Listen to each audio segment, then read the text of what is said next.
You cried, I cried, we all cried. Well, at least most of us did. The last 10 minutes of Season 2 of The Mandalorian were a roller coaster of emotions. You were intrigued when you saw the X-Wing flying through space. You got excited when Grogu's ears rose, but did not want to get your hopes up. You probably yelled when a hooded figure walked through a hallway and fought off some dark troopers, but you most definitely yelled and or cried in excitement when you saw the emerald lightsaber. By which point seeing the lightsaber hilt, the black glove on his right hand, and his face was only confirmation. A variation of, "It's Luke!" You probably screamed at some point. Luke Skywalker came to save the day, and you couldn't believe it. What happened next was equally as great. Luke's hallway scene, reminiscent of Darth Vader's in Rogue One, Din removing his helmet to bid farewell to Grogu, R2-D2 showing up, and the final shot of the season, excluding the post-credits scene with Luke, R2, and Grogu in the elevator. But that 10-minute moment was what makes Star Wars special. In that instance, everyone, no matter their age, was a little kid. That was truly Star Wars at its best. But what made it so special? Why did that moment make most of the viewers cry tears of joy? For that, we need to remember how we got here. The sequel trilogy, consisting of Episode 7, The Force Awakens, Episode 8, The Last Jedi, and Episode 9, The Rise of Skywalker, left the fandom either very happy or very mad or disappointed. The last two, particularly, are two of the most divisive films in history. That's the only thing that both sides of the spectrum can agree on. The Force Awakens was a reboot of the franchise, The Last Jedi tried to take the story somewhere interesting, and The Rise of Skywalker succumbed to the fans that disliked the previous movie and retconned it while relying on fan service to make it good. Yet it had the opposite effect. Improvising didn't work out. This isn't a video to criticize the sequels, because there's already enough of that on the internet. Having said that, we must look at what many consider to be major flaws in these movies to understand the success of Luke's appearance in The Mandalorian. The fact that the sequel trilogy was so divisive is a failure. The fact that many people, not a silent majority, were left wanting more is considered a failure.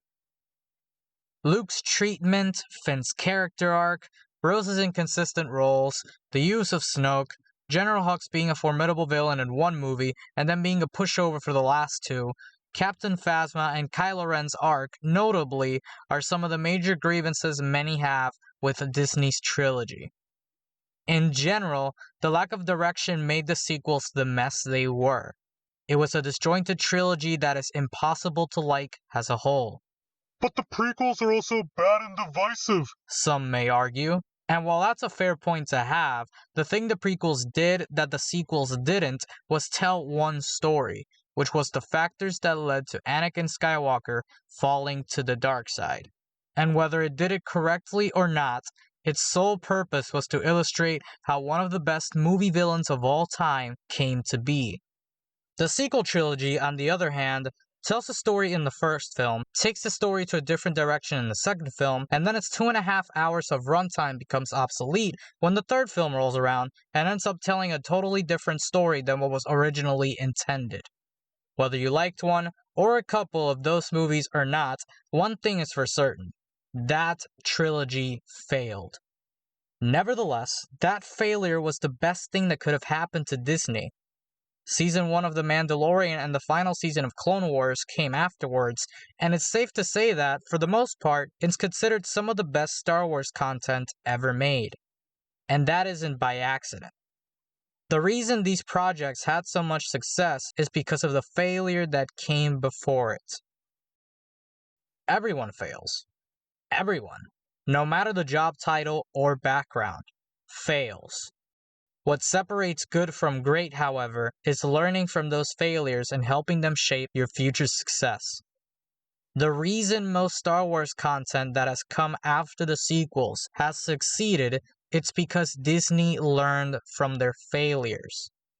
They brought in people like Dave Filoni and Jon Favreau who, besides being great filmmakers, love Star Wars and want to see it succeed. Putting the weight of Star Wars' success in the hands of, many would say, the students of George Lucas saved Star Wars, and it brought us Luke's moment.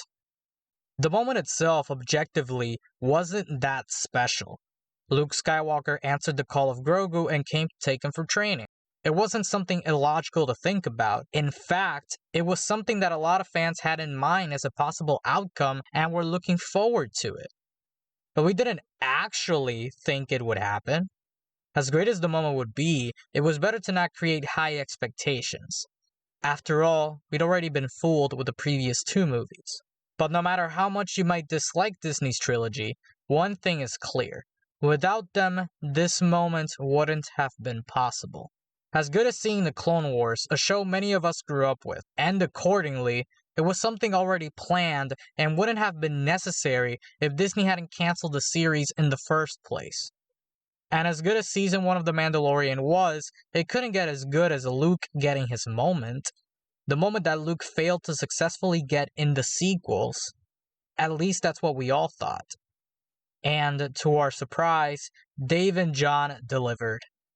Again. That's why you cried. That's why we all cried, got excited, and or screamed. Seeing Luke in his prime, as the great hopeful Jedi that saw good in everyone, including his father Darth Vader, was a sight to behold. Seeing him confront conflict head-on instead of running away from it was poetic justice. I don't speak for everyone that felt emotional watching the season finale of The Mandalorian, because you might have had different reasons as to why you felt a certain way. I only speak for those that think like me. Those that grew up loving Star Wars and cherished it for giving us something to be happy about, no matter what we would be going through in life. And were left disappointed with a sequel trilogy. Luke coming back to help out Mando and his crew wasn't just a hero coming to save the day. It was a hero that, in the eyes of many, had been disrespected, coming back in prime form to show us that Star Wars is still a place where people of different backgrounds can get together and be happy. Luke's arrival meant something special and different to everyone. If you grew up on the prequels, that was your moment. If you were disappointed with the end of the Skywalker saga, that was your moment. For those that felt like Luke was mistreated in The Last Jedi, that was your moment. And for those that love Star Wars for the unity and hope it brings, that was your moment. Disney learned from their mistakes, put the fate of Star Wars in the hands of people who knew what they were doing and loved the franchise, and delivered an incredible touch of fan service in a way that made sense and added to an already great story. It is one of the greatest moments in Star Wars history. Not because of the moment itself, but because of everything that led up to it and what it represented for a fan base that, even after being disappointed over and over again, could never go away from the franchise that they've always loved. That is why we cried.